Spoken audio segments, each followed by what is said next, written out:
Okay, let's stop acting like a chicken and let's start acting like a super secret spy. You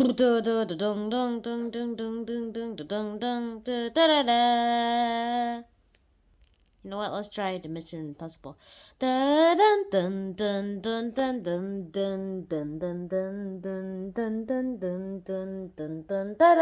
talent.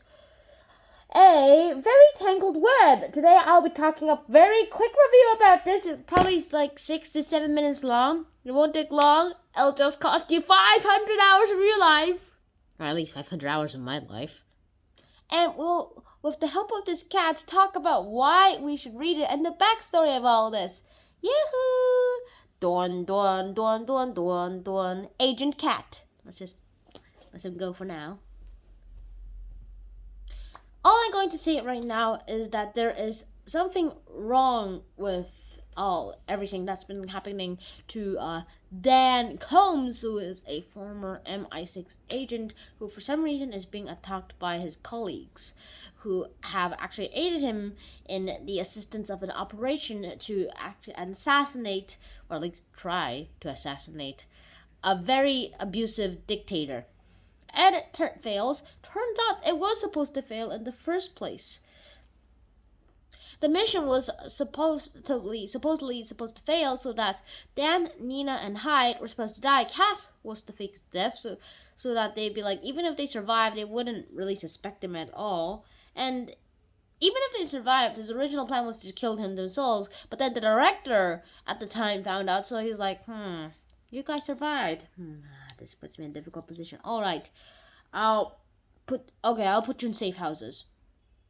Eventually, lots of weird things happen and they have to go at each other's throats. Hyde and Nina die in the process. Cass is found to be still alive. That's surprising. Also, later in the book, Dan actually murders him. Yay!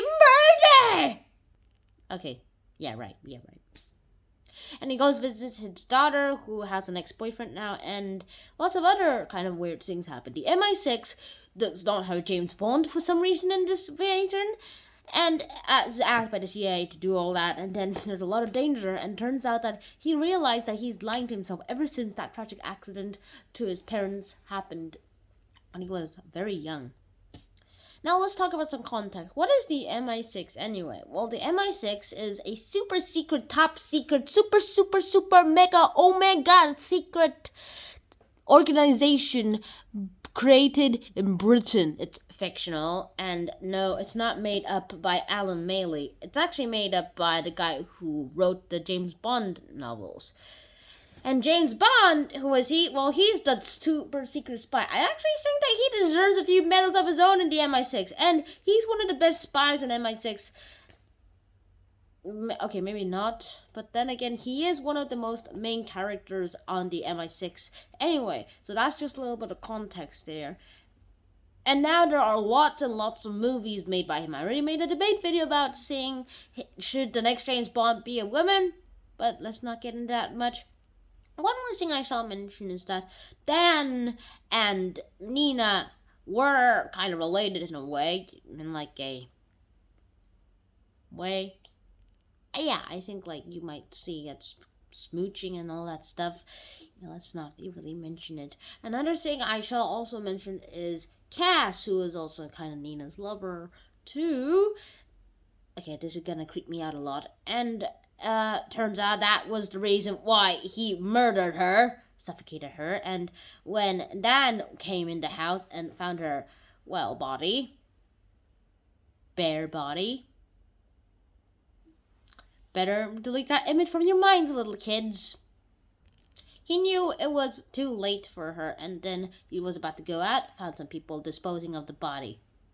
Eventually, he was able to get revenge with Bert, who found out that his son was killed because of the leader of the MI6. Like, ha, I'm going to create much more money from the drugs deal.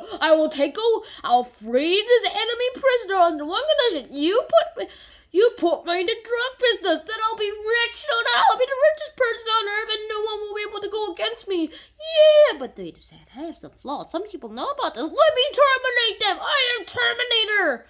yeah, that's probably not going to happen. Okay. Eventually, Dan is able to find out that he has lots of lies tangled in the web of his lies, and that he should stop lying, and that he should probably find a new life. He never gets that new life, though, because he's killed at the end of the book. Now, why should you read this? Well, one reason why you read this is because this is like a little knockoff and version of the James Bond books. If you like James Bond, then you probably like this because it's also about the Secret Service also.